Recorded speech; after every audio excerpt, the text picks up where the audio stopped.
Hello students, आप सब कैसे हैं। मैं लक्ष्मण प्रसाद चौधरी आपका स्वागत करता हूं। पिछली वीडियो में हमने basic introduction of real numbers किया था। दोस्तों, आज हमको रियल नंबर्स के बारे में पढ़ना है। मैंने आपको बताया था कि आज मैं परिमेय संख्या और अपरिमेय संख्या के बारे में आपको बताऊंगा। तो चलिए अपनी वीडियो स्टार्ट करते हैं।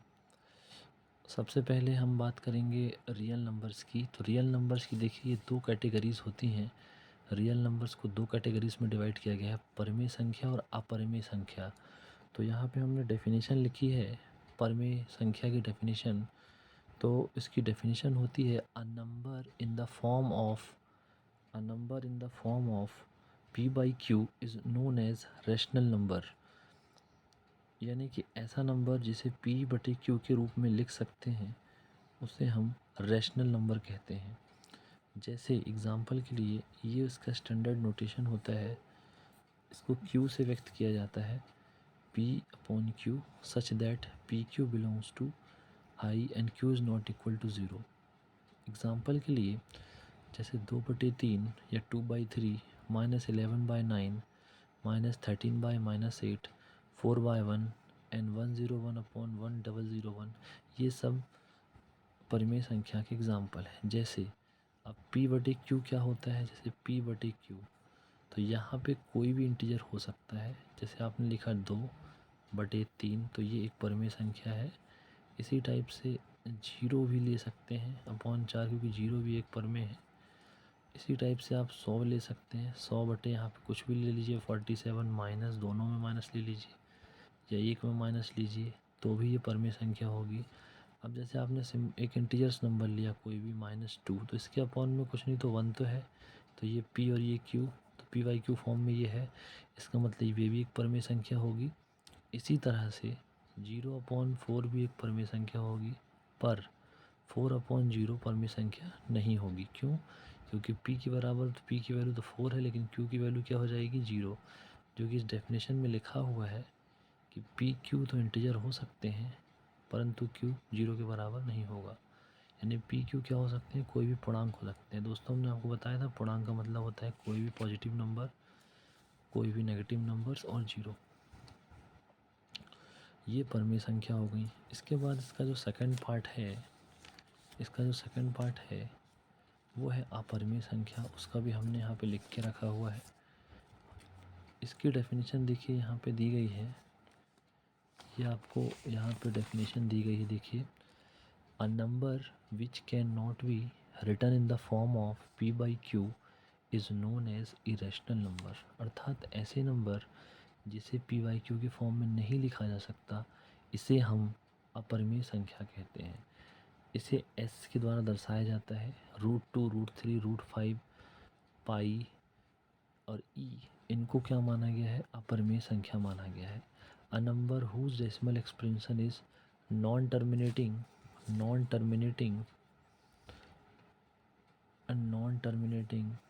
And non repeating. तो ये है दो कैटेगरीज। अब अपरिमेय संख्या की और डिटेल के लिए हमको एक चार्ट देखना होगा। उस चार्ट को हम देख लीजिए, आपको बता देता हूँ। डेसिमल एक्सप्रेशन दो तरीके के होते हैं, एक टर्मिनेटिंग और दूसरा नॉन टर्मिनेटिंग। इस चार्ट में आपको पूरा क्लियर दिया गया है कि डेसिमल एक्सप्रेशन कितने टाइप के होते हैं। तो देखिए, डेसिमल एक्सप्रेशन दो टाइप के होते हैं, एक होता है टर्मिनेटिंग, दूसरा होता है नॉन टर्मिनेटिंग। इसके बाद टर्मिनेटिंग की कैटेगरीज में रैशनल नंबर्स आते हैं। टर्मिनल की कैटेगरी में रैशनल नंबर्स आते हैं। और जैसे ये नॉन टर्मिनेटिंग है तो उसमें भी दो कैटेगरीज हैं, non terminating repeating, non terminating non repeating. तो ये रियल नंबर्स के फॉर्म है, इसी को इरेशनल बोला जाता है। और यहाँ पे जो है ये पूरा रियल नंबर्स के दो टाइप हो जाएंगे, रैशनल और इरेशनल। अब समझिए टर्मिनेटिंग डेसिमल एक्सप्रेशन क्या होता है। ठीक है, जैसे आपको 32/5 को डिवाइड करना है, तो आप लिखेंगे 6.4। ये डिवाइड कैसे करेंगे, जैसे 32 को आपको 5 से डिवाइड करना है, तो ये 32 को आपने डिवाइड किया तो 5 छक्के 30, इसके बाद 5 6 जा 30। जैसे आपने ये डिवाइड किया है 5 6 ज़ा 30। इसके बाद आपने क्या किया, दशमलव ले लिया या डेसिमल ले लिया और फिर जीरो, 2 के बाद जीरो लगा लिया, तो क्या हो गया ये फिर 5 4 ज़ा 20 हो गया। तो ये आपसे बन जाएगा। तो ये जो है वह इसको बोलते हैं टर्मिनेटिंग। टर्मिनेटिंग का मतलब जो समाप्त हो जाता है, जैसे 1/2 का होता है 0.5। अब ये डिवाइड नहीं होगा, यानी जिसका शेषफल या रिमाइंडर जीरो बचे, यहाँ पे देखिए जीरो रिमाइंडर बचा हुआ है, कोई रिमाइंडर नहीं बचा, इसे बोलते हैं टर्मिनेटिंग। अब दूसरा टाइप है नॉन टर्मिनेटिंग रिपीटिंग।